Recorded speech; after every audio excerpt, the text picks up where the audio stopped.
We have a very prophetic word this evening. I would like to title the word this evening as Yahweh Nissi. ఈ సాయంకాల సమయంలో ఒక ప్రవచనాత్మకమైనటువంటి వాక్యము సిద్ధపరచబడి ఉన్నది. దానికి నేను ఏర్పాటు చేసినటువంటి వాక్యాంశం ఏదనగా యెహోవా Nissi. I would repeat the title for this evening that we would be channeling through is Yahweh Nissi. మనము కొనసాగబోతున్నటువంటి వాక్య భాగంలోకి ఏర్పాటు చేయబడినటువంటి వాక్యాంశము యెహోవా Nissi. Do you know what's the meaning of Yahweh Nissi? మనందరికీ యెహోవా నిస్సి అనేటువంటి మాటకు అర్థం తెలుసా? The Lord is my banner. Hallelujah. Hallelujah. The Lord indeed is our banner. So I invite you all to open your Bibles as we move down to the book of Exodus, navigating all the way to chapter 17. Exodus chapter 17. We would be reading from verses 8 to 16. మనమందరము కూడా ఈ సమయంలో పరిశుద్ధ గ్రంథము నుంచి నిర్గమాకాండము 17వ అధ్యాయము 8వ వచనం నుంచి 16 వచనాలు గల లేఖన భాగాన్ని చదువుకుందాం. నిర్గమాకాండము 17వ అధ్యాయము 8వ వచనం నుంచి 16వ వచనం వరకు లేఖన భాగాన్ని చదువుకుందాం. The text on your screen is from NIV, and this is how it goes.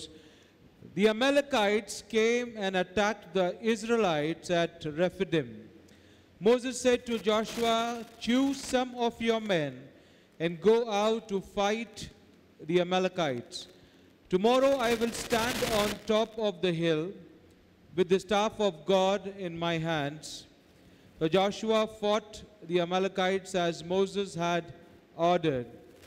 And Moses, Aaron and Hur went to the top of the hill. As long as Moses held up his hands, the Israelites were winning. But whenever he lowered his hands, the Amalekites were winning. When Moses' hands grew tired, they took a stone and put it under him, and he sat on it. Aaron and Hur held his hands up, one on one side and one on the other, so that his hands remained steady till sunset.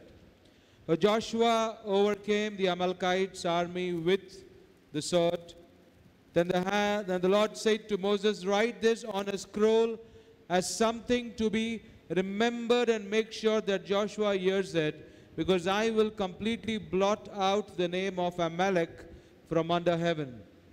Verse 15, Moses built an altar and called it, "The Lord is my banner."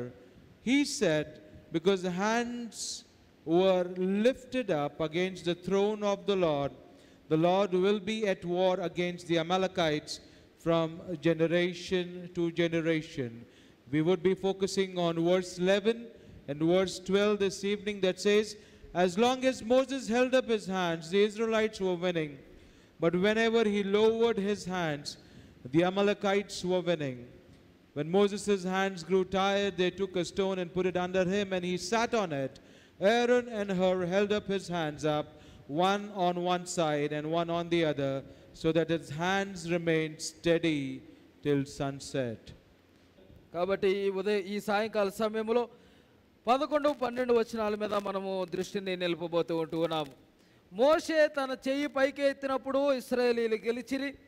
మోషే తన చెయ్యి దింపినప్పుడు అమాలేకీయులు గెలిచిరి. మోషే చేతులు బరువెక్కగా వారు ఒక రాయి తీసుకొని వచ్చి అతడు దాని మీద కూర్చుండటకై దాన్ని వేసిరి.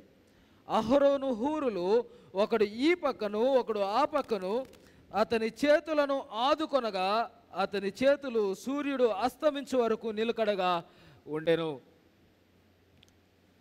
God bless the reading and the hearing of his word. దేవుడు తన పరిశుద్ధ వాక్యాన్ని మనందరి వినికిడిలో దీవించుగాక. The grass withers and the flowers fade, but the word of the living Lord endures forever and ever. గడ్డి ఎండిపోవును, దాని పువ్వు ఆడిపోవును, మన దేవుని వాక్యము నిత్యము నిలుచును. This is the time, my friends, my family, where we prepare our hearts, where we prepare ourselves that we be in one accord, leaving all the distractions behind and focusing on the word as the Lord preaches to us this evening.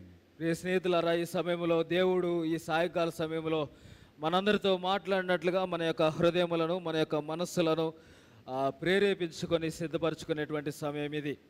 Let's pray inviting the Holy Spirit. అందరము ఏకీభవించి పరిశుద్ధాత్మ కొరకు ప్రార్థన చేద్దాం. Blessed Father, living Lord, we thank you once again for this wonderful day that has been added in our life. కృపగల దేవా, దయగల తండ్రి, మా జీవితంలో మరొక నూతన దినమును మీరు అనుగ్రహించినందులకై మీకు స్తుతులు చెల్లిస్తూ ఉన్నాం. Indeed, O Father, we are always indebted to all that you do and give to us. నిజముగానే నీవు మాకు చేసినందులకై ప్రభా, ప్రతి ఈవిని బట్టి మీకు రుణస్థులమై ఉంటూ ఉన్నాం. Father, as we've gathered together in your sanctuary this evening, Lord, speak to us through your word, that your word should be sown deep in our heart. ఓ ప్రభా నాయన, ఈ ఆలయంలో ఈ సాయంకాల సమయంలో మేమందరం చేరి ఉండగా వాక్యము ద్వారా మాతో మాట్లాడండి, వాక్యాన్ని మా హృదయంలోనికి విత్తినట్లుగా సహాయం చేయండి. Lord, strengthen us with your word. ఈ యొక్క వాక్యము ద్వారా ప్రభా మమ్మలను బలపరచండి. Deliver us from all the troubles through your word. ఈ యొక్క వాక్యం ద్వారా మా యొక్క ప్రతి విధమైనటువంటి సమస్యల నుంచి విడిపించండి. Let your word empower us tonight. ఈ యొక్క వాక్యము ఈ సాయంకాల సమయంలో మమ్మలను బలపరచినట్లుగా సహాయం దయచేయండి. That we should not be distracted but completely be soaked in your blessed word. తద్వారా మేము ఏ మాత్రము ఆటంకానికి గురికాక సంపూర్ణముగా నీ యొక్క వాక్యములో నాయన మునిగి నాయన దానిని స్వీకరించడానికి సహాయం చేయండి. In thy blessed name we pray. మీ శ్రేష్టమైన నామములో అడిగి వేడుకొనుచున్నాం. Amen and amen. Amen. I'm sure most of us have read this text before. All of us. Praise the Lord. God bless. So we don't have to go into the details of what's happening in here. But still, I would just like to briefen up that after the grumbling and the mumbling that happened because of the water that we read in the previous verses of this very chapter 17, we come to an understanding that the children of the Lord are being attacked by the Amalekites. ఈ యొక్క అధ్యాయాన్ని మీరు అందరూ కూడా చదివి ఉన్నారని నేను తలస్తూ ఉన్నాను. కాబట్టి మరొకసారి ఈ యొక్క సందర్భాన్ని క్లుప్తంగా మీకు తెలియజేయాలని ఆశపడుతూ ఉన్నాను. It was a very unusual attack. The reason why it was very unusual is because they did not come out in the open. They did not come out at the front, but rather they attacked all the children of God from the back, where the weak and the wearied were walking. కాబట్టి ఎప్పుడైతే అమాలేకీయులు ఇశ్రాయేలు ప్రజలని, దేవుని యొక్క బిడ్డలను పై దాడి చేస్తూ ఉన్నారో, వారు సాధారణంగా యుద్ధము చేసిన రీతిగా వారు ముందు వైపు నుంచి యుద్ధం చేయడం లేదు కానీ, ముందు వైపు నుంచి దాడి చేయడం లేదు కానీ, వెనుక వైపు నుంచి వారిపై దాడి చేస్తూ ఉన్నారు. ఎక్కడైతే వారి యొక్క బిడ్డలు కావచ్చు, స్త్రీలు కావచ్చు, ఎవరైతే బలహీనులు ఉంటూ ఉన్నారో వారు ఉన్న వైపు వెనుక నుంచి వారు దాడి చేస్తూ ఉన్నారు. It was a surprise attack because they were not prepared. Ideally, in every war condition, one would know that the enemy is approaching, because the way they come from the front, the way they blow the horns, the way there is an understanding between both of them that they are about to get into a battle. But here in this circumstance, where the children of the Lord had come out from their freedom, from their bondage towards their freedom, and were moving towards the promised land, and they got suddenly been attacked by the Amalekites. కాబట్టి ఎప్పుడైతే దేవుని యొక్క బిడ్డలు వారి యొక్క బానిసత్వం నుంచి, వారి యొక్క శ్రమ నుంచి విడుదల పొందుకొని వారు ప్రయాణం చేస్తూ ఉన్నారో, అటువంటి సమయంలో అమాలేకీయులు హఠాత్తుగా ఆకస్మికంగా వారు వెనుక నుంచి వారు దాడి చేస్తూ ఉన్నారు. వారు ఇశ్రాయేలు ప్రజలకి ఎటువంటి ఆలోచన, ఎటువంటి గ్రహింపు లేని రీతిగా వారు యుద్ధమును చేస్తూ ఉన్నారు. When you read Deuteronomy chapter 25 verses 17 and 18, Deuteronomy chapter 25 verses 17 and 18, it gives us the understanding on how the Amalekites had attacked the children of God. ఎప్పుడైతే ద్వితీయోపదేశకాండము 25వ అధ్యాయం 17-18 వచనాలు చదువుతూ ఉన్నామో, అమాలేకీయులు ఎలాగైనా వీరిపై దాడి చేశారు అనేది మనం గ్రహించగలుగుతాం. It says in here that remember what Amalek did to you on the way as you were coming out of Egypt, how he met you on the way and attacked your rear ranks, all the stragglers at your rear, when you were tired and weary, and he did not fear God. Verse 19 also we will read, which says, therefore it shall be when the Lord your God has given you rest from the enemies all around in the land which the Lord your God has given you to possess as an inheritance, that you will blot out the remembrance of Amalek from under heaven. You shall not forget. కాబట్టి అమాలేకీయులు దేవుని యొక్క ప్రజలపై ఎలాగున దాడి చేశారనే విషయాన్ని ఇక్కడ ద్వితీయోపదేశ కాండం 25వ అధ్యాయం 17-18 వచనాల్లో మనం చూస్తూ ఉంటూ ఉన్నాం. మీరు ఐగుప్తులో నుండి వచ్చుచుండగా మార్గమున అమాలేకీయులు నీకు చేసిన దానిని జ్ఞాపకము చేసుకొనుము. అతడు దేవునికి భయపడక మార్గమున నీకెదురుగా వచ్చి నీవు ప్రయాసపడి అలసి ఉన్నప్పుడు నీ వారిలో వెనుకనున్న బలహీనులందరినీ హతము చేసెను. కాబట్టి నీవు స్వాధీనపరుచుకున్నట్లు నీ దేవుడైన యెహోవా స్వాస్థ్యముగా నీకిచ్చుచున్న దేశములో చుట్టుపట్లనున్న నీ సమస్త శత్రువులను లేకుండా చేసి నీ దేవుడైన యెహోవా నీకు విశ్రాంతి దయచేసి తరువాత ఆకాశము క్రింద అమాలేకీల పేరు తుడిచివేయవలెను. ఇది మర్చిపోవద్దు. That is why the Lord is so specific to the children of God that you have to watch out for this Amalekites, because I am going to blot out each and every one of them, and they will not be seen anymore. అందుకొరకే దేవుడు ఇశ్రాయేలు ప్రజలతో అమాలేకీయుల గురించి చాలా జాగ్రత్తగా ఉండమని చాలా ప్రత్యేకంగా తెలియజేస్తూ ఉంటూ ఉన్నాడు. ఆయన వారిని లేకుండా సంపూర్ణంగా తుడిచివేస్తాననేటువంటి విషయాన్ని తెలియజేస్తూ ఉంటూ ఉన్నారు. Because if you read these verses in Deuteronomy 25 very carefully, the Lord is specifying about the Amalekites not as an army, not as a group of people, but here he specifies very specifically that that's one man, because he says it is he who does not fear the Lord. కాబట్టి అమాలేకీయుల్ని వారి యొక్క సైన్యాన్ని దేవుడు ఆయన సంబోధిస్తూ ఉన్నప్పుడు వారిని ఒక సైన్యంగానో ఒక గుంపుగానో మాట్లాడటం లేదు, కానీ అతడు దేవునికి భయపడక అనేటువంటి విషయాన్ని మాట్లాడుతున్నాడు. అనగా ఒక వ్యక్తిగా తనని గుర్తించి మాట్లాడుతూ ఉన్నాడు. Though they were an army, though they were a huge group of people, but the Lord is giving us an understanding through this verse 18 of the 25th chapter of Deuteronomy, that how he met. If the Lord wanted to specify about the army coming to attack, he would have said how they met you on the way, but here he is specifying about one man, and he says how he met you on the way and attacked your rear ranks, all those who were not prepared. He strangled them, and because you were tired, you were weary, and this man, he did not fear God. కాబట్టి దేవుడు వారు ఒక పెద్ద సైన్యముగా ఉన్నప్పటికీ కూడా వారిని ఒక వ్యక్తిగా సంబోధిస్తూ ఆయన మాట్లాడుతూ ఉన్నాడు. అందుకంటే వారు దేవునికి భయపడక అనేటువంటి వాక్యాన్ని ఆయన తెలియజేయడం లేదు, కానీ అతడు దేవునికి భయపడక అనేటువంటి వాక్యాన్ని మాట్లాడుతూ ఉన్నారు. And here the Lord is specifying to us that you should watch out for such an enemy, because this enemy is very dangerous, because he does not fear the Lord. కాబట్టి దేవుడు అటువంటి శత్రువులను గురించి మనం చాలా జాగ్రత్తగా ఉండాలని మాట్లాడుతూ ఉన్నారు. ఎందుకనంటే అటువంటి శత్రువు దేవునికి భయపడినటువంటి వాడుగా ఉంటూ ఉన్నాడు. Today also, my friends, my family, when we look into our own lives, there are so many battles that we come across. There are so many challenging battles that we get landed into, where sometimes we do not understand the way to move forward, or sometimes we get stuck up not knowing from where we have been attacked. ప్రియ స్నేహితులారా, ఈ దినము మనము కూడా అనేక సార్లు ఇటువంటి శత్రువులను ఎదుర్కొంటూ ఉన్నాము. మనము ఎలాగనా దాడి చేయబడుతూ ఉన్నాము, మనం ఎలాగనా కట్టడి చేయబడుతున్నాం అనేది తెలుసుకోలేనటువంటి స్థితిలో మనం ఉంటూ ఉన్నాం. So through the anointing of the Holy Spirit, when we will be expounding, going down deep into the scriptures of understanding from Exodus 17, that how it is connected with us and what life lessons do we learn, and how do we manage in our own battles in this fallen world?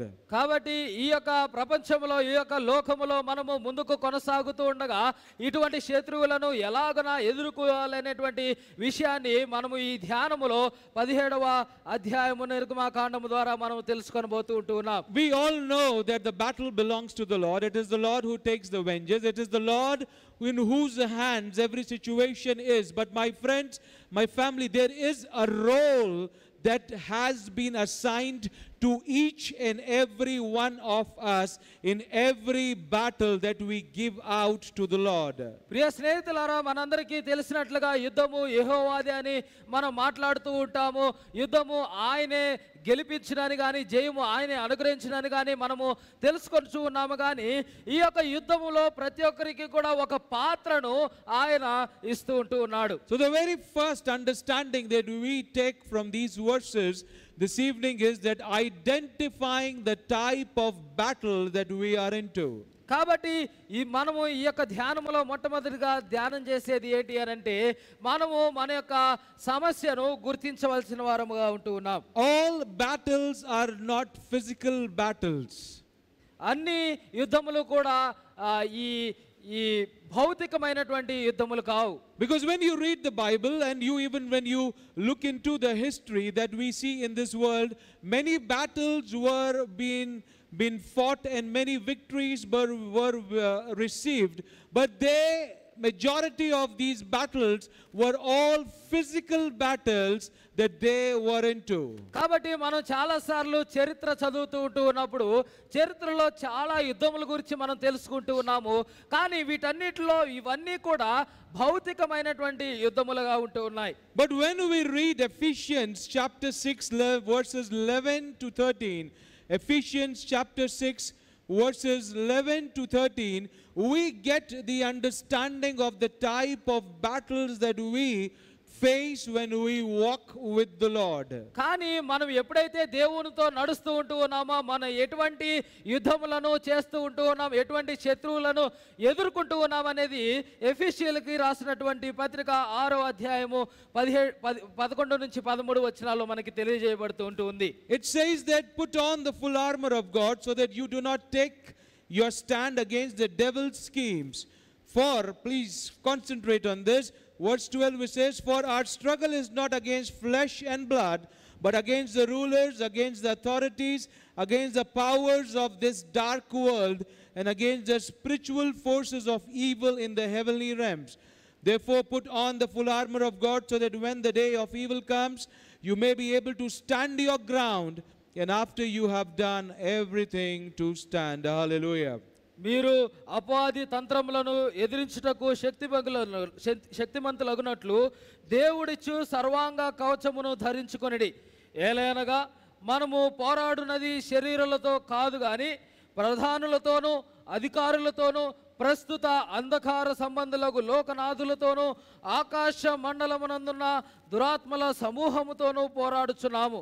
అందుచేతను మీరు ఆపద్దినమందు వారిని ఎదిరించుటకును సమస్తము నెరవేర్చువారై నిలవబడుటకును శక్తిమంతులగునట్లు దేవుడిచ్చి సర్వాంగ కవచమును ధరించుకొనిడి. So here the verses are very specifically specifying to us that the battles that we experience in our lives, the downfalls that we experience in our lives, those sudden attacks where we are not prepared, when we experience in our lives, those attacks not necessary should always be the physical ones, but they are also those attacks that might be from the spiritual powers of this dark world. కాబట్టి ఎప్పుడైతే మనము ఈ యొక్క వచనములను చదువుతూ ఉంటున్నామో మనము దినదినము ఎదుర్కొంటున్నటువంటి సమస్యలు లేదా శత్రువు లేదా మనము పోరాడుతున్నటువంటి యుద్ధములన్నీ కూడా ప్రత్యేకముగా భౌతికమైనవే కావాల్సిన అవసరము లేదు. కానీ అవి అంధకార సంబంధులకు దురాత్మల సమూహముతో కూడా మనము పోరాడుచుంటూ ఉన్నాం. It's very important, my friends, my family, to understand the type of battle that we are getting challenged with, because if we do not know, then we are always focusing on what our eyes are making us to focus, and we forget to concentrate or even put ourselves onto that understanding that there is lot of spiritual things that are happening in the spiritual world. కాబట్టి మనము ఎదుర్కొంటున్నటువంటి ఆ యుద్ధము ఎటువంటిది అనేది తెలుసుకోవాల్సినటువంటి వారముగా ఉంటూ ఉన్నాము. కేవలము మన యొక్క కనులకు కనిపిస్తున్నటువంటి విషయం మీదే ఆధారపడక మనము ఆత్మీయ దృక్కోణములో దానిని ఆలోచన చేసేటువంటి ప్రయత్నం చేయాలి.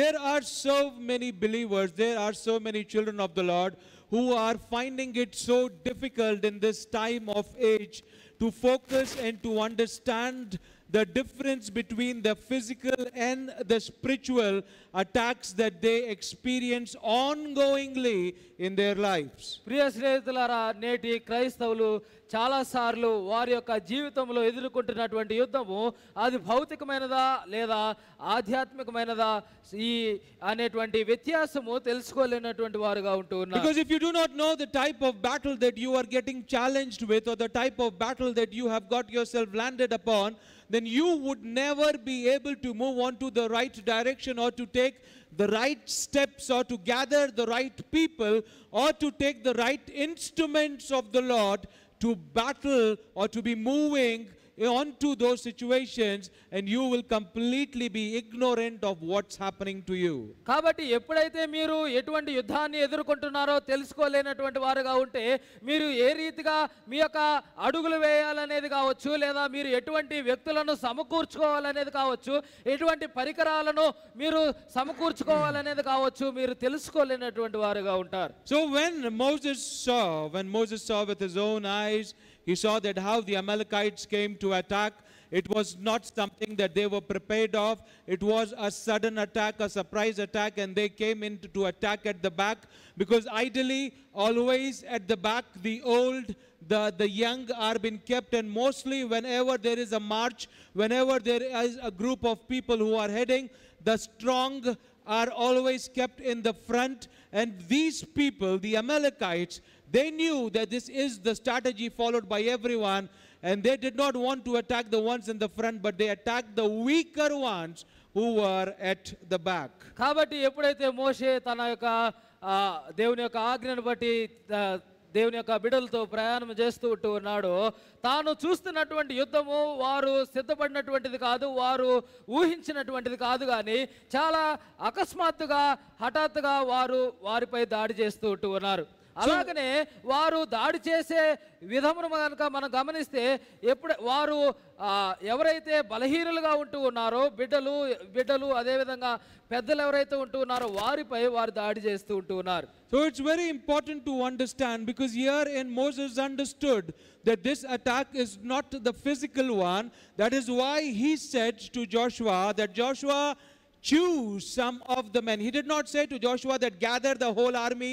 He did not say that bring in the best of the best and then we will all fight together. He did not do that. But he specifically says to Joshua that Joshua, choose men for the battle, and I will go on the top of the mountain with the staff of God, and I will be raising it up, and then you be with those chosen men in the battle. కాబట్టి ఎప్పుడైతే మోషే ఈ యుద్ధమును చూస్తూ ఉన్నాడు, ఈ దాడిని చూస్తూ ఉన్నాడు, అది ఎంత మాత్రము కూడా భౌతికమైనది కాదు అనేటువంటి విషయాన్ని గ్రహించిన వాడై తాను యెహోషువాను పిలిపించి తనతో మాట్లాడుతున్నటువంటి విషయం ఏంటి అనంటే, నీవు కొంతమందిని తీసుకొని నీవు కొంతమందిని ఏర్పరచుకొని యుద్ధమునకు వెళ్ళమని తెలియజేస్తూ ఉన్నాడు, కానీ తాను సైన్యం మొత్తాన్ని ఏర్పరచుకోమని కానీ మొత్తము ఇశ్రాయేలీలందరినీ సమకూర్చమని కానీ తెలియజేయడం లేదు.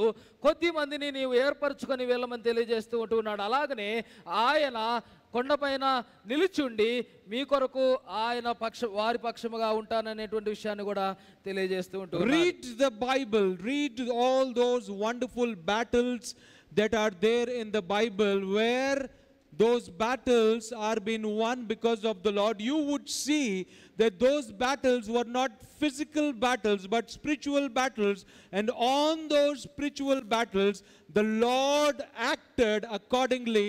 And when the Lord acted, they did not require too many soldiers to win that war. క్రీస్తునందు ప్రియులారా, పరిశుద్ధ గ్రంథాన్ని మనం చదువుతూ ఉన్నప్పుడు ఈ యుద్ధాలు జరుగుతూ ఉండగా ఎప్పుడైతే ప్రభువారు జోక్యం చేసుకుంటూ ఉన్నాడో, ఎప్పుడైతే దేవుని యొక్క ప్రమేయం దానిలో ఉంటూ ఉందో, వారికి అనేకమైనటువంటి సంఖ్య కలిగినటువంటి సైన్యము అవసరము లేదు, కానీ దేవుని యొక్క కార్యము చేయబడుతూ ఉంది. Take the battle of Gideon, take so many battles that are there that the Lord did not require much people to win those battles, because he knew that this is a spiritual battle and his presence is required in those battles to be won. కాబట్టి ఈ రీతిగానే గిద్యోను యొక్క యుద్ధం కావచ్చు, లేదా పరిశుద్ధ గ్రంథంలో వేర్వేరు యుద్ధాలు కూడా మనం గమనిస్తూ ఉన్నప్పుడు అక్కడ అవసరమైనది కేవలము దేవుని యొక్క సన్నిధి మాత్రమేగానే ఉంటూ ఉంది. So Moses he formed a strategy, and that strategy was to send Joshua with couple of men, the chosen ones only, not all. And then he also takes the staff of God and climbs up on the mountain. కాబట్టి ఈ సమయంలో మోషే ఒక ప్రణాళికతో వస్తూ ఉన్నాడు. తాను తెలియజేస్తున్న రీతిగా యోషువ కొద్ది మందిని ఏర్పాటు చేసుకొని యుద్ధమునకు వెళ్తూ ఉన్నాడు. తాను మాత్రము దేవుని యొక్క ఆ కర్రను తీసుకొని కొండపైకి వెళ్తూ ఉన్నాడు. Do you know what the staff of the Lord is? You know what the staff of God is? ఈ దేవుని యొక్క కర్ర అనేది ఏంటో మీకు తెలుసా? A simple question to be asked. The exodus that took place, did it involve multiple times a staff to be instrumental? Yes or no? Yes, right, because the staff was being instrumental in the exodus of the children of God. So in that exodus, how many staffs were being used? One staff. Whose staff was it? God bless. Brother says two staffs there. So whose staff was used? Moses' staff and Aaron's staff. Hallelujah. There were two staffs that were being used in the whole Exodus, because when you read very carefully, there were instances where the Lord specifically said to Moses that use the staff of Aaron for a particular task. కాబట్టి ఈ నిర్గమ ఘట్టము కూడా మొత్తం కూడా మనము పరిశీలనగా గమనిస్తూ ఉండగా ఈ కర్ర అనేది ఒక ప్రాముఖ్యమైనటువంటి అంశముగా ఉంటుంది. దానిలో ఈ రెండు కర్రలు ఉపయోగించడం జరుగుతుంది. మొట్టమొదటిగా మోషే యొక్క కర్ర దానిని ఉపయోగిస్తూ ఉంటున్నాడు సూచక క్రియల కొరకు. అలాగనే అహరోను యొక్క కర్రను కూడా తనను ఏర్పాటు చేసుకున్న కొరకు ఉపయోగిస్తూ ఉన్నాడు. ప్రత్యేకంగా దేవుడు మోషేకు కొన్ని సందర్భముల్లో మాత్రము అహరోను యొక్క కర్రను ఉపయోగించమనే విషయాన్ని కూడా తెలియజేస్తూ ఉన్నాడు. So it was not one staff that was being shared by both the brothers, but both of them had their own staffs, and those staffs were being used by the Lord and were being used separately onto separate plagues and separate ways through which the Lord showed those signs and wonders. కాబట్టి మోషే అహరోనులు వారి ఇరువురు కూడా రెండు కర్రలను వారికి ప్రత్యేకంగా ఎవరిది వారే కలిగి ఉంటూ ఉన్నారు. దేవుడు మాత్రము ఏ సందర్భంలో ఏ రీతిలో ఎప్పుడు ఎవరిది ఉపయోగించాలో ఆయన ఉపయోగిస్తూ ఉన్నాడు. Let's look on to some examples of how these staffs are separate. Let's go to chapter 7 verse 8.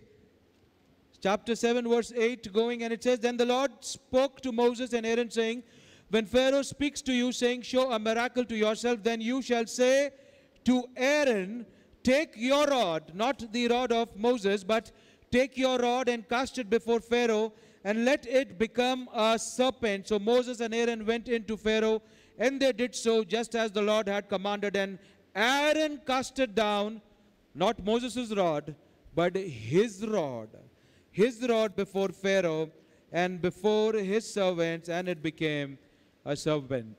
కాబట్టి 7వ అధ్యాయము 8 నుంచి 10 వచనాలు మనం గమనిస్తూ ఉన్నప్పుడు అక్కడ రాయబడుతూ ఉంది కదా. మరియు యెహోవా మోషే అహరోనులను ఇట్లనెను, ఫరో మీ శక్తి చూపుటకై ఒక మహత్ కార్యమును కనపరచుడని మీతో చెప్పినప్పుడు నీవు అహరోనును చూచి నీ కర్రను పట్టుకొని ఫరో ఎదుటకు దానిని పడవేయము, అది సర్పమగును. కాబట్టి మోషే అహరోనులు ఫరో యొద్దకు వెళ్ళి యెహోవా తనకు ఆజ్ఞాపించినట్లు చేసిరి. అహరోను ఫరో ఎదుట అతని సేవకుల ఎదుటను తన కర్రను పడవేయగానే అది సర్పమాయెను.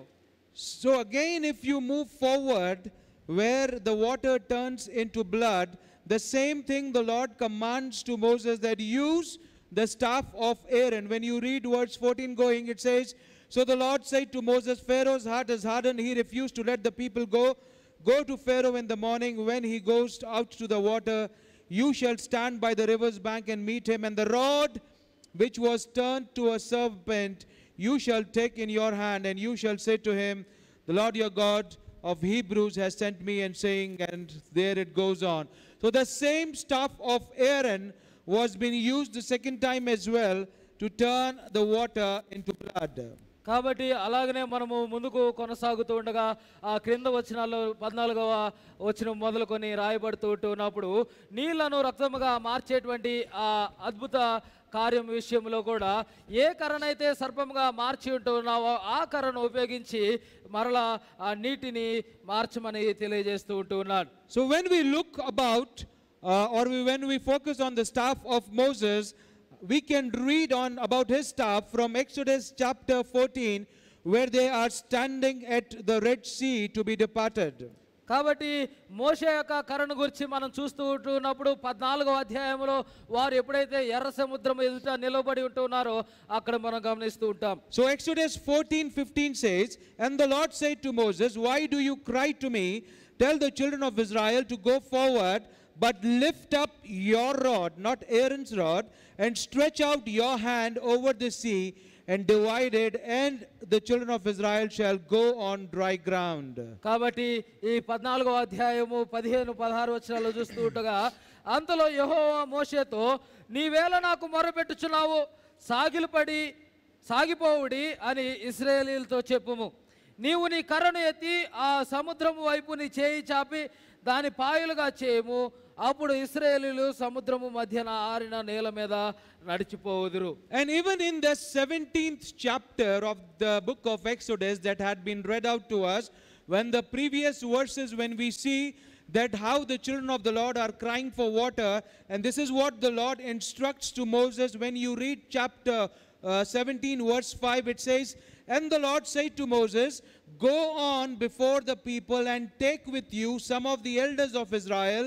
Also take in your hand your rod with which you struck the river, and go before it will stand before you there on the rock in Horeb, and you shall strike the rock, and the water will come out of it, that your people may drink. కాబట్టి అలాగనే మనము 17వ అధ్యాయములో ఎప్పుడైతే ఇశ్రాయేలు ప్రజలు నీటి కొరకు దేవుని శోధిస్తూ ఉంటున్నారో ఆ సందర్భంలో కూడా 5వ వచనంలో ఈ 17వ అధ్యాయం 5వ వచనంలో మాట్లాడుతున్నట్టు సంగతి చూస్తే, నీవు ఇశ్రాయేలు పెద్దలను కొందరిని తీసుకొని ప్రజలకు ముందుగా పొమ్ము, నీవు నదిని కొట్టిన నీ కర్రను చేత పట్టుకొని పొమ్ము, ఇదిగో అక్కడ హోరేబులోని బండ మీద నేను నీకు ఎదురుగా నిలిచెదనని మాట్లాడుతున్నాడు. అక్కడ మోషే యొక్క కర్రను ఉపయోగించమని కూడా తెలియజేస్తూ ఉంటున్నారు. So there were two rods in particular that were being used by the Lord, and those rods belonged to both the brothers, that's Moses and Aaron. కాబట్టి ఈ ప్రయాణం అంతట్లో కూడా రెండు కర్రలను ఉపయోగించడం జరుగుతుంది. అవి రెండు మోషే అహరోనులకు చెందినవిగా ఉంటూ ఉన్నాయి. And even in the ark of the tabernacle, the rod that's been kept in, that's the rod of Aaron, because that's the rod that the Lord selected among all the others. కాబట్టి ఎప్పుడైతే దేవుని యొక్క మందసం ఏర్పాటు చేయబడుతుందో దానిలో కూడా ఆ కర్రలన్నిటిలో కూడా వారందరికి ఉన్నటువంటి కర్రలన్నిటిలో కూడా అహరోను కర్ర అనేది ఏర్పాటు చేయబడుతుంది, ఎంచుకొనబడుతుంది, దానిలో ఉంచబడుతుంది. And do you know why this diversion happened? కానీ ఎందుకు ఈ యొక్క విభజన అనేది జరుగుతుందో తెలుసా? Or rather, why this division happened, where the Lord had to use two rods instead of one? Because initially the Lord met Moses, and the Lord said to Moses that what is there in your hand? He said a staff, a rod, and he said throw it down, and as soon as he threw it down, it turned into a serpent. So all the signs that the Lord showed to him, why did thereafter the rod of Aaron came in the middle? కాబట్టి ఎప్పుడైతే దేవుడు ఇశ్రాయేలు ప్రజల్ని తీసుకొని రావాలని మోషేను పిలుస్తూ ఉన్నాడో అప్పుడు మోషేతో తనకున్నటువంటి కర్రను గురించి మాట్లాడడం జరుగుతుంది. తన యొక్క కర్రను పడవేయమనగా సర్పముగా మారుతుంది. ఆ తర్వాత ముందుకు కొనసాగుతూ ఉండగా ఎందుకు దేవుడు అహరోను యొక్క కర్రను ఉపయోగిస్తూ ఉన్నాడు? Understanding? It's because, when the Lord gave all that task to Moses, that my son, I have elected you, I've chosen you to do this wonderful thing for me, where you have to free my children. But this man came up with many excuses that I'm a man of circumcised lips, I cannot speak, I cannot talk, I cannot go. After all the signs and wonders as well, he is rigid and he doesn't want to go. That's where the Lord gets angry, and he says that, okay, you have a brother, his name is Aaron, and he is coming to meet you, so I will choose him to be your spokesperson, and he will also be assisting you on this Exodus. కాబట్టి ఎప్పుడైతే మోషేని దేవుడు పిలుస్తూ ఉన్నాడో ఆయన అనేక సూచక క్రియలు చేసినప్పటికీ కూడా ఆయన వివిధ సాకులు తెలియజేస్తూ ఉన్నాడు. ప్రభువా, నేను నోటి మాంద్యము కలిగిన వాడిని, నేను మాట్లాడలేను, నేను చేయలేను, నన్ను పంపవద్దు అని వివిధ రీతిలుగా తన సాకులు చెప్తూ ఉండగా దేవుడు నీ సహోదరుడైనటువంటి అహరోను వస్తూ ఉన్నాడు, తనని నీకు నోటిగా వాడుకుంటాననేటువంటి విషయాన్ని తెలియజేస్తూ అహరోనుని ఆయన ఎన్నుకొనడం జరుగుతుంది. So it was the way Moses spoke to the law, that's wherein there was a distribution, there was a way through which there were two rods that were being used by the Lord, and that's why we come to this understanding that Aaron and Moses, both their rods were instrumental in the exodus of his children. అందును బట్టి ఎప్పుడైతే వారు ఇరువురు కూడా ఏర్పాటు చేసుకొని పడుతూ ఉన్నారో వారి యొక్క క్రియలు అనేవి కూడా ఇరువురికి పంచడం జరుగుతుంది. అహరోను యొక్క కర్రను కూడా ఉపయోగించడం జరుగుతుంది. So now the Lord has given that job to Moses, and Moses says to his children that you go with Joshua, the chosen ones, and I will go with the staff of the Lord. I will go with the rod that he's given to me, that I've been holding for so many instances where the Lord used this, and he took that staff of the Lord and climbed up the mountain. కాబట్టి యెహోషువతో తాను మీరు వెళ్ళండి, నేను ఏదైతే దేవుని కర్రగా ఆయన మాట్లాడుతూ ఉన్నాడో అనేక సందర్భాల్లో ఆ దేవుడు ఏ కర్రనైతే ఆయన ఉపయోగించుకుని ఉంటున్నాడు దానిని తీసుకొని నేను పర్వతం మీదకి వెళ్తాననేటువంటి విషయాన్ని తెలియజేస్తూ ఉన్నాడు. So what does that staff or that rod specify, or why did Moses specifically emphasize to Joshua and the others that I am taking the staff of God and climbing on the mountain? కాబట్టి ఎందుకొరకు యెహోషువని తాను పంపుతూ ఉన్నప్పుడు ప్రత్యేకంగా దేవుని యొక్క కర్రను తీసుకొని నేను వెళ్తూ ఉన్నాను అనేటువంటి విషయాన్ని తెలియజేస్తూ ఉన్నాడు. In the last week there was a message preached on the staff, and the Hebrew name of staff is Mateh, right? God bless. That is the word Mateh, and that also denotes, that also gives us the understanding that Mateh is also called a branch. And here the reason why Moses the prophet, he took that branch is because he specifically speaks to the children that I am taking the branch of God and climbing on the mountain and raising it up to the throne of the Lord, that he gives us the understanding that the branch of God is none other than the Lord himself, the Lord Jesus, and he is uplifting the branch, he is raising up the branch, that branch becomes a banner for all those who are with him, that they see the banner getting raised up to the throne of the Lord. కాబట్టి ఈ పోయినసారి వాక్యము ధ్యానం చేస్తూ ఉన్నప్పుడు ఈ కర్రను గురించినటువంటి ధ్యానం చేస్తూ ఉన్నప్పుడు దానికి హీబ్రూలో ఉపయోగించబడినటువంటి పదము మత్తె అనేటువంటి విషయాన్ని మనమందరం కూడా తెలుసుకుని ఉంటున్నాం. కాబట్టి ఈ మత్తె అనేటువంటి పదం నాకు కర్ర అనేటువంటి అర్థము మాత్రమే కాక కొమ్మ అనేటువంటి అర్థము కూడా వస్తుంది.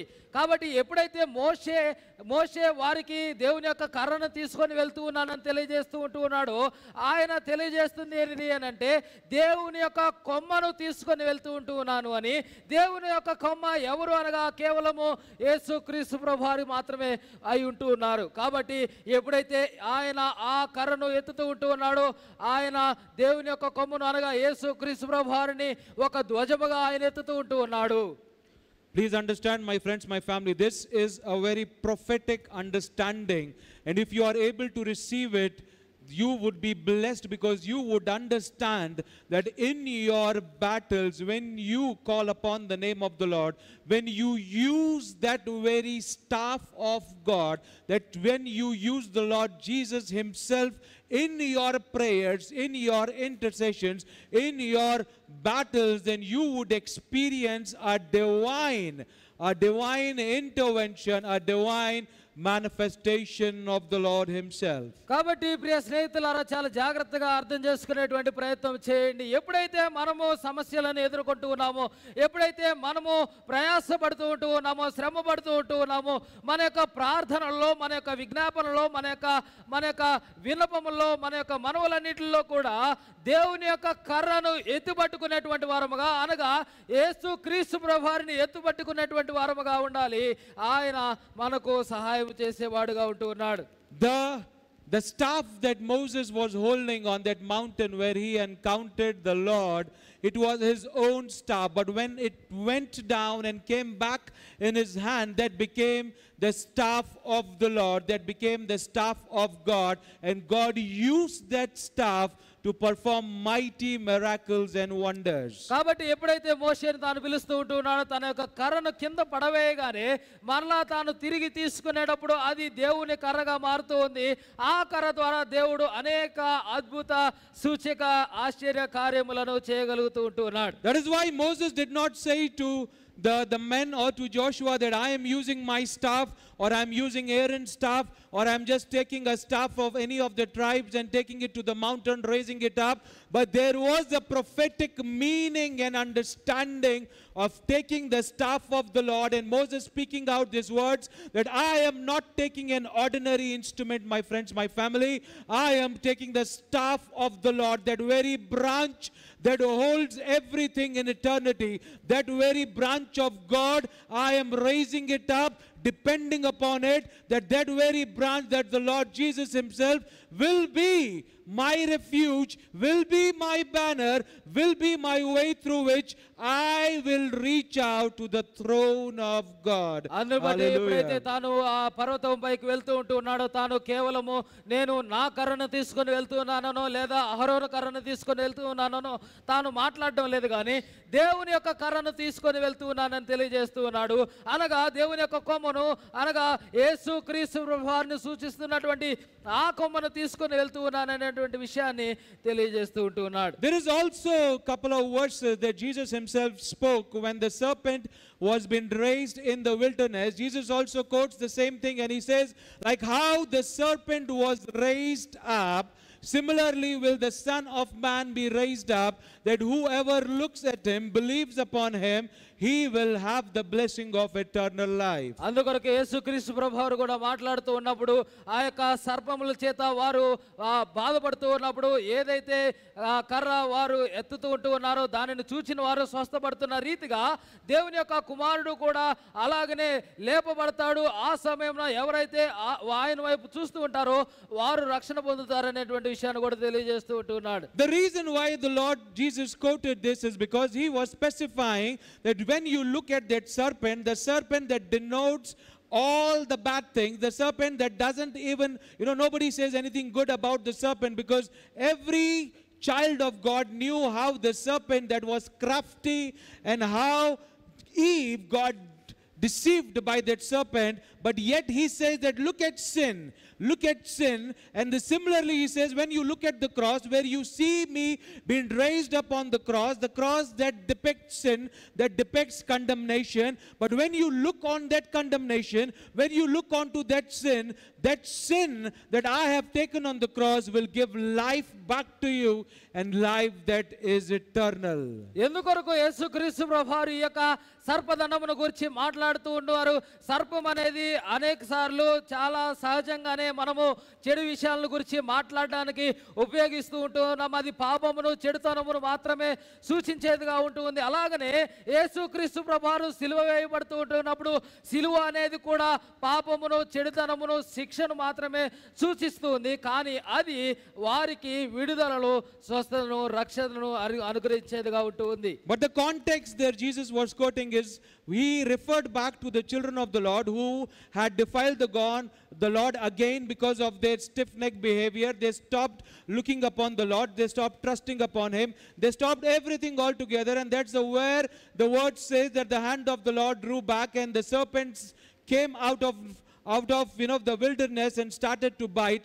So the Lord used that very serpent through which they would be healed. Similarly, the Lord Jesus quotes that everyone is living in sin because of their way with the Lord, and when they look at the cross and when they see me raised up on the cross, that's wherein they would get delivered believing on me, and that's wherein they would get the blessing of the eternal life. కాబట్టి యేసుక్రీస్తు ప్రభువారు ఏ సందర్భంలో దీనిని ఉపయోగిస్తూ ఉంటున్నారనంటే, ఎప్పుడైతే దేవుని యొక్క ప్రజలు దేవునిని విస్మరించి ఆయనను విడిచిపెట్టి పాపములో కొనసాగుతూ ఉంటూ ఉన్నారో, ఆయన సర్పములను రప్పిస్తూ ఉంటూ ఉన్నాడు. మరలా తిరిగి ఆ సర్పదండమును చూచిన వారు స్వస్థత పొందుతున్నారు. అలాగనే అందరూ కూడా పాపములో కొనసాగుతూ ఉండగా క్రీస్తు ప్రభువారు సిలువ వేయబడుతూ ఉంటూ ఉన్నారు. ఆయనను చూసినటువంటి వారు, ఆయనను ఆ సిలువను చూసినటువంటి వారు తిరిగి రక్షణలోనికి నడిపించబడుతూ ఉంటున్నారు. But here Moses is raising the branch of God. Here Moses is raising the branch of God, and his hands are clinged onto that branch, like how Jesus says, abide in me and I abide in you, and you will be blessed, you would be taken care, you would be sheltered, you would be provided, you would be with me all the rest of our life. So that clinging onto the branch is essential, and when it has been raised up, that's the way that the banner has to be raised up, and through that raising up he was getting connected with the Lord. That is why Jesus says that to get to my Father, you have to believe on me. To get to my Father, I am that door where you have to cling upon, where you have to walk through, where you have to rely upon, because who has seen me has seen my Father in heaven. Hallelujah. కాబట్టి ఎప్పుడైతే మోషే తాను పర్వతం మీదకి ఆ యొక్క కర్రను తీసుకొని వెళ్తూ ఉన్నాడో, దేవుని యొక్క కొమ్మగా ఉన్నటువంటి విషయాన్ని తాను తీసుకొని వెళ్తూ ఉన్నాడో, తన యొక్క రెండు చేతులతో దానిని పట్టుకొని ఉంటూ ఉన్నాడు. ఎలాగనైతే యేసుక్రీస్తు ప్రభువారు ఎవరు నా యందు నిలిచి ఉంటారో, ఎవరి యందు నేను నిలిచి ఉంటానో వాడు అభివృద్ధి చెందును, వాడు ఫలించిన అనే రీతిగా మోషే ఖచ్చితంగా తన యొక్క రెండు చేతులతో ఆ యొక్క కర్రను అంటుకట్టుకొని ఉంటూ ఉన్నాడు. తద్వారా నా ద్వారా తప్పితే ఎవరు కూడా దేవునిని తెలుసుకొనలేరు, నన్ను చూచిన వాడు దేవునిని చూచిన వాడు అని తెలియజేసిన రీతిగా మోషే తన కొమ్మను అనగా దేవుని యొక్క కొమ్మను యేసుక్రీస్తు ప్రభువారికి అంటుకట్టబడిన వాడుగా ఉంటూ ఉన్నాడు. My friends, my family, the fact of life is that no spiritual battle can be won without the Lord Jesus getting involved in it. కానీ వాస్తవమైనటువంటి విషయము క్రీస్తునందు ప్రియులారా, యేసుక్రీస్తు ప్రభువారికి వ్యతిరేకముగా లేదా ఆయన లేకుండా ఎటువంటి ఆత్మీయ పోరాటమును కూడా జయించలేరు. That is what Moses understood, and he took that branch of God, he took the Lord and he clinged on with his hands, raised it up so that he is able to ensure that all those who are with him are able to see the banner of the Lord, that is the Lord Jesus himself raised high. కాబట్టి మోషే దానిని అర్థం చేసుకున్నటువంటి వాడుగా ఉంటూ ఉన్నాడు. అందును బట్టి ఆ యొక్క దేవుని కొమ్మను అనగా క్రీస్తు ప్రభువారిని తనతో పాటుగా తనకు ఆ యొక్క యుద్ధములో భాగముగా ఆయన ఉపయోగిస్తూ దానిని మరి ముఖ్యముగా ప్రజలందరికీ కనిపించినట్లుగా ప్రజలందరూ చూచినట్లుగా దానిని పైకి ఎత్తి పట్టుకుంటూ ఉన్నాడు. And where we again go back to the text of 17th chapter, we see that something strange has happened, because so far Moses very confidently gives instruction to Joshua. He climbs up on the mountain, takes the very branch of the Lord, raises it up to the heavens, and then we see that as long as his hands are raised up, that the children of the Lord are winning. But when his hands come down, that's wherein they start to lose. కాబట్టి ఈ యొక్క విషయాన్ని ఇంతవరకు మనం గమనిస్తూ ఉండగా చాలా చాలా ధైర్యంగా వారు వెళ్తూ ఉన్నారు. వారందరూ ముందుకు వెళ్తూ ఉండగా హఠాత్తుగా వారు ఓడిపోవడం జరుగుతుంది. ఎందుకొరకు అనంటే ఎప్పుడైతే ఆయన చేతులు ఎత్తబడి ఉంటూ ఉన్నాయో ఇశ్రాయేలీయులు గెలుస్తూ ఉంటూ ఉన్నారు. ఎప్పుడైతే ఆయన చేతులు దించబడుతూ ఉంటూ ఉన్నాయో వారు ఓడిపోతూ ఉంటూ ఉన్నారు. So this is a 100% spiritual battle, because there's nothing to do with men fighting on the field, because Joshua is not been pictured at this moment that he is struggling and fighting, but the word very specifically it gives us the understanding that the hands of Moses, as long as they were raised up, that Joshua and his team were winning. But when they were getting weak and wearied and coming down, that's wherein they were losing. ఇది ఖచ్చితంగా ఆత్మీయ పోరాటముగా ఉంటూ ఉంది. ఎందుకొరకునంటే ప్రత్యేకముగా యెహోషువను గురించి ఇక్కడ మాట్లాడడం లేదు కానీ వారు శ్రమ పడుతున్నారనేటువంటి విషయం మాట్లాడడం లేదు కానీ ఎప్పుడైతే ఆయన చేతులు దించబడుతూ ఉన్నాయో మోషే యొక్క చేతులు దించబడుతూ ఉంటున్నాయో వారు ఓడిపోతున్నటువంటి సందర్భాన్ని తెలియజేస్తూ ఉంటున్నారు. Just think about it. In ideal conditions, it should be Joshua's hands that should be wearied, and Joshua should be struggling, because he's keeping on fighting with all of them, so he should be tired, he should be wearied. But here the scriptures say that it is Moses' hands became wearied, because the way he was been just raising it up all the time, so he started to get tired because of the way he was raising his hands up. కాబట్టి ఇక్కడ యుద్ధము చేస్తున్నటువంటి ఆ యెహోషువ మరియు అతనితో ఉన్నటువంటి వారు అలసిపోవాల్సినటువంటి వారుగా ఉంటూ ఉన్నారు. కానీ మోషే ఎవరైతే తన యొక్క కర్రను దేవుని యొక్క కర్రను పట్టుకొని ఉంటున్నాడు తన యొక్క చేతులు అలసిపోతూ ఉంటూ ఉన్నాయి. My friends, my family, this is exactly what happens when we understand that our battles are not physical and spiritual, and when we invite the Lord to be on our side, and when we intercede through him, when we intercede through the Holy Spirit, when we intercede through the Lord Jesus, when we approach the high priest himself, that is wherein the enemy always comes down to attack us physically. That is wherein the enemy always comes down to tear us apart physically.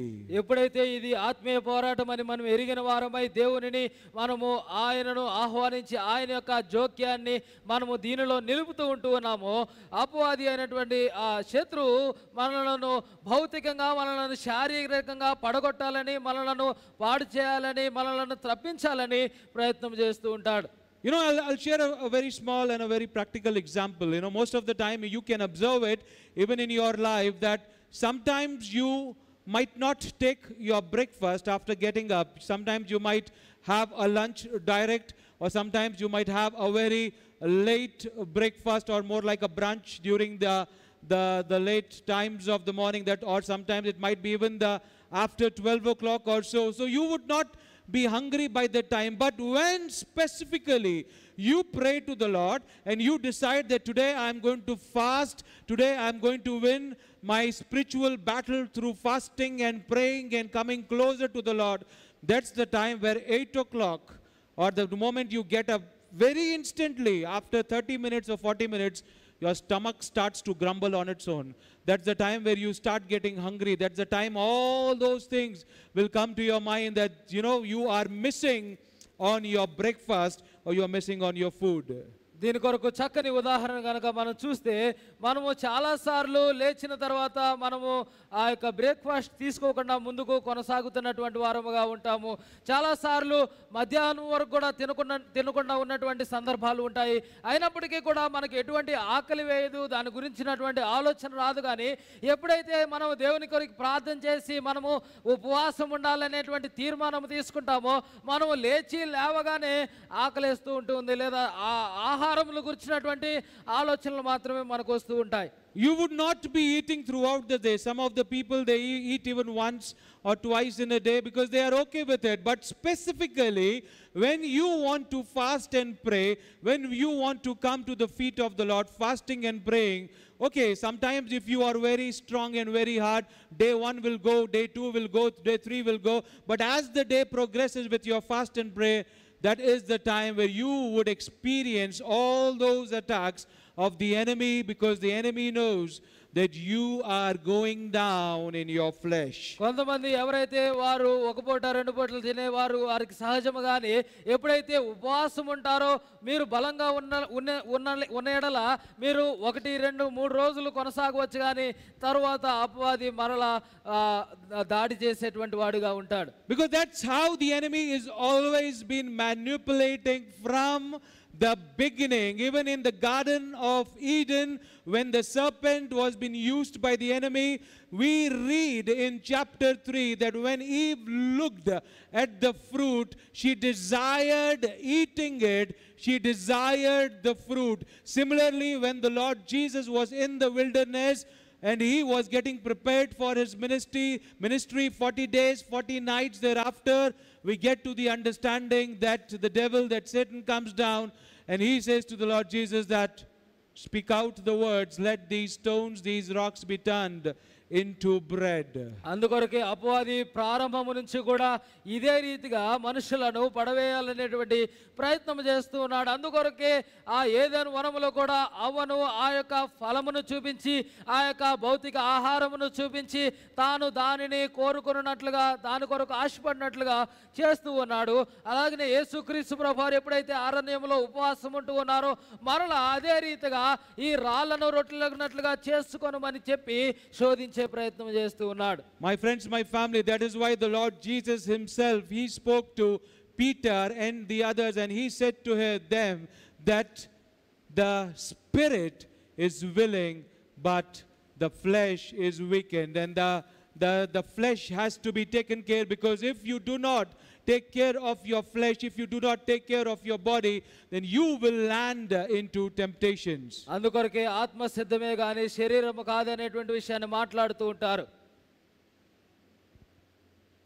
That is why when we go out with the Lord, when we walk with him, though our spirit might be willing to do what the Lord wants us to do, but when we get weakened up in the body, we get weakened up in the flesh, that's wherein we go down, and the enemy always comes to attack us during those times. అందుకొరకు ఎప్పుడైతే మనము దేవునితో మనము నడుస్తూ ఉంటున్నామో, దేవునితో మన యొక్క సహవాసాన్ని కొనసాగిస్తూ ఉంటున్నామో, మన యొక్క ఆత్మ ప్రేరేపణ కలిగినదిగా లేదా సిద్ధపాటు కలిగినదిగా ఉంటూ ఉంటుంది, కానీ శరీరము సహకరించినదిగా ఉంటూ ఉంటుంది. And this is so did happen with Moses, because when he was clinging onto the Lord, he was all raised up, because it doesn't say anywhere here in the Bible that Moses opened his eyes and he was just watching as his hands were coming down, that the children of the Lord were getting defeated and the Amalekites were winning. It did not say any of that. It all happened because Moses is in his own spirit, in his own way, that he is clinging on to the Lord, but because of the weariness, because of the tiredness, because of the weakness of the flesh, that when his hands are dropping down, that's wherein all these changes are happening. మోషే విషయంలో కూడా అలాగనే జరుగుతుంది. ఎప్పుడైతే తాను దేవుని యొక్క కొమ్మరుకు అంటుకట్టుగా ఉంటూ ఉన్నాడో, ఎప్పుడైతే దేవునితో సహవాసము కలిగినటువంటి వాడుగా ఉంటూ ఉన్నాడో, తన యొక్క శారీరక అలసటను బట్టి తాను చేతులు కిందకు వస్తూ ఉంటూ ఉన్నాయి, దేవుని యొక్క ప్రజలు ఓడిపోతూ ఉంటూ ఉన్నారు. The matrix of life changes when you cling on the staff of God. కాబట్టి ఎప్పుడైతే మీరు దేవుని యొక్క కర్రకు దేవుని యొక్క కొమ్మకు అంటుకట్టుకొని ఉంటారో మీ యొక్క జీవిత గతి మూలం అనేది మార్చబడుతూ ఉంటుంది. Because as long as you are able to cling on to the branch of God, as long as you are able to connect with the Lord himself, and through Jesus, when you reach out to him, that would always bring in that blessing unto you and unto all those who's around you, because you have done the way through which you are able to win all your battles through the Lord. కాబట్టి ఎప్పుడైతే మీరు దేవునికి అంటుకట్టుకొని ఉండి మీరు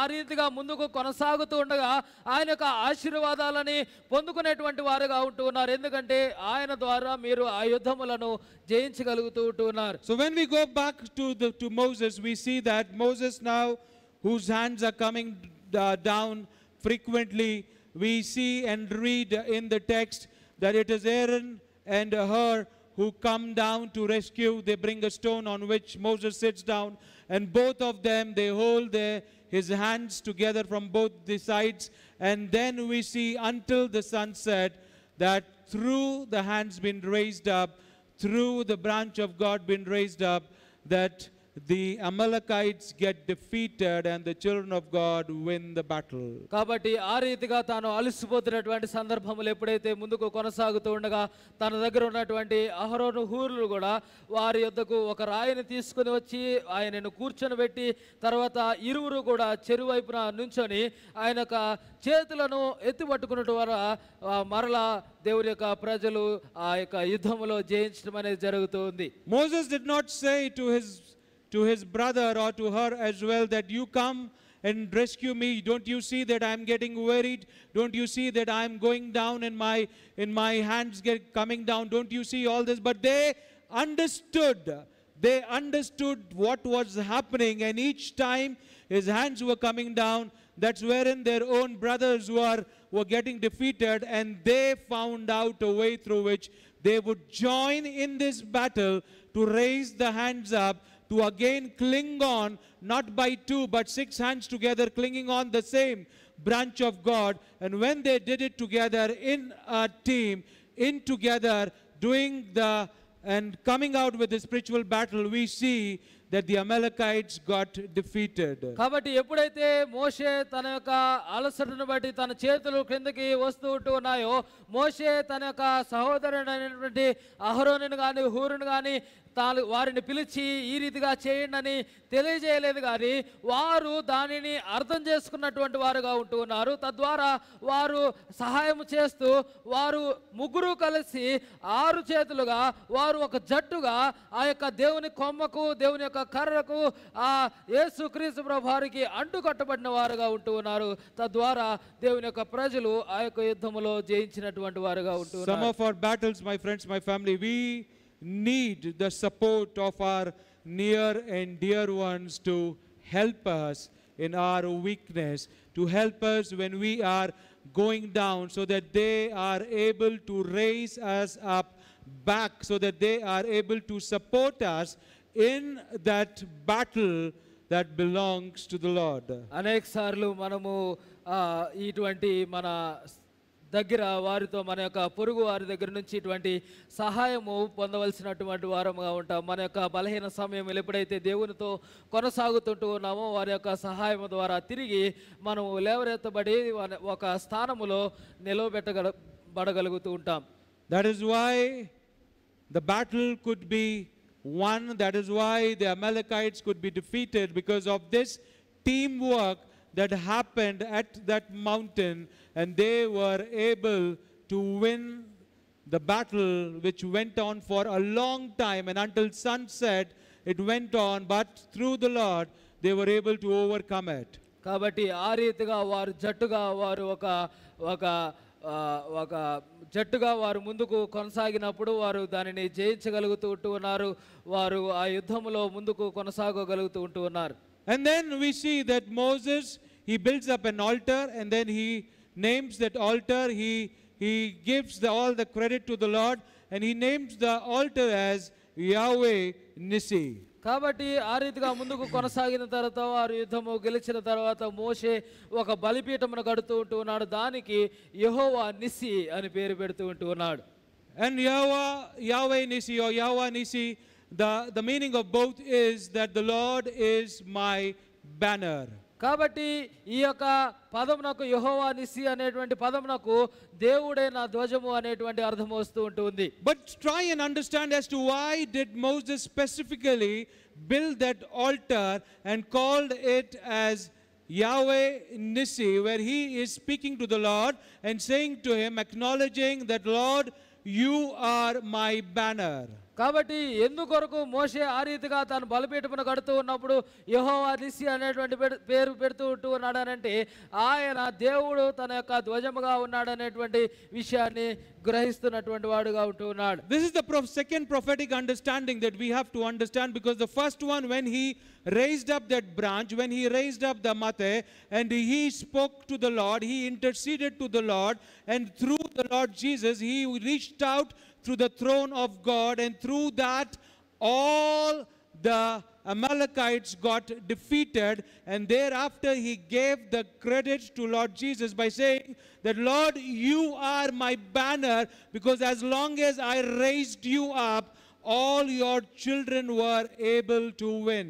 కాబట్టి ఎప్పుడైతే తాను ఆ యొక్క కర్రను మతే అనేటువంటి ఆ యొక్క దేవుని కొమ్మను తాను ఎత్తుపట్టుకొని ఉంటూ ఉన్నాడు, ఆయన దేవుని ద్వారా ఆ యొక్క యుద్ధంలో గెలవగలుగుతూ ఉంటూ ఉన్నాడు, దానిని గ్రహిస్తూ ఉంటూ ఉన్నాడు. రెండవదిగా ఆయన ద్వారానే ఈ యొక్క విజయము లభించింది అనేటువంటి విషయం బట్టి యేసుక్రీస్తు ప్రభువారి నా యొక్క ధ్వజము అనేటువంటి విషయాన్ని తెలియజేస్తూ ఉంటూ ఉన్నాడు. You know, if Moses wanted, he could have just sat down at the tabernacle and prayed to the Lord. If Moses wanted, he could have been at a quiet place and prayed to the Lord. If Moses wanted, he could have gone to some other destination, some other place, and prayed to the Lord. Will the Lord not answer him? Surely the Lord answered Moses from all the locations wherever he called his name, but specifically he climbed on the mountain, and below where the war was going on, the battle was going on, he raised the banner high. He raised the banner of the Lord Jesus high, so that all those who were in the battle, when they looked at the hands of Moses, when they looked at the Mateh, when they looked at the staff of God, when they looked at the branch of the Lord, when they looked at how Moses has raised up the banners high, they would have that encouragement, they would have that hope, they would receive the strength to fight their enemies. ఒకవేళ శత్రువులు వారిపై దాడి చేస్తూ ఉండగా మోషే గనక ఒక ప్రత్యేకమైనటువంటి స్థలమునకు వెళ్ళి, లేదా దేవుని యొక్క మందసభ దగ్గరికి వెళ్ళో, లేదా ఇంకొక దాని దగ్గరికి వెళ్ళి, దేవుని యొక్క గుడారం దగ్గరికి వెళ్ళో, ఈ అనేక సమయమునకు అనేక సందర్భాలకు వెళ్ళి తాను ప్రార్థన చేసి ఉండవచ్చు. కానీ తాను ఆ పర్వతం వైపు వెళ్ళి, ఆ పర్వతం పైకి వెళ్ళి దేవుని యొక్క కర్రను, ఆయన యొక్క ధ్వజమును ఎత్తుపట్టుకుని ఉంటూ ఉన్నాడు, దానిని గ్రహించి ఇతరులకు తెలియజేస్తున్నటువంటి వాడుగా ఉంటూ ఉన్నాడు. Think about the physical and the spiritual that happened.